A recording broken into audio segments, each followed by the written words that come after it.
So we are now into the sandblasting process on this cooling tower.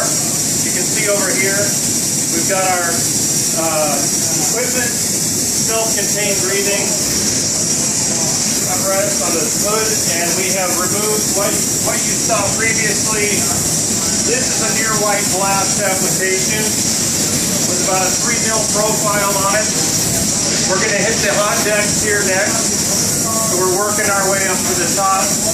And with regards to application of tank linings and cooling towers, the sandblasted method is by far the best. Anything less than an SFPC SV10 or near white blast, it's going to have longevity issues in coating applications.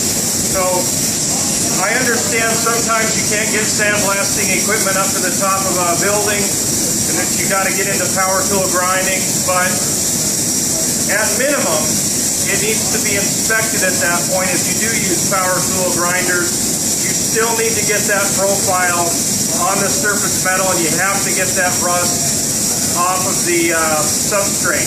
I've tried over the years different types of adhesive products. Some are very good, but nothing beats a proper surface profile for long-term applications. The cost spread to come through here and do a wire wheel brush off versus a sandblasted application is high. So you have to look at it and understand what your objectives are. If you're looking for something to last beyond the 10-year, 12-year to stretch out there on your equipment lifespan without having to come back in and redo it, that's important.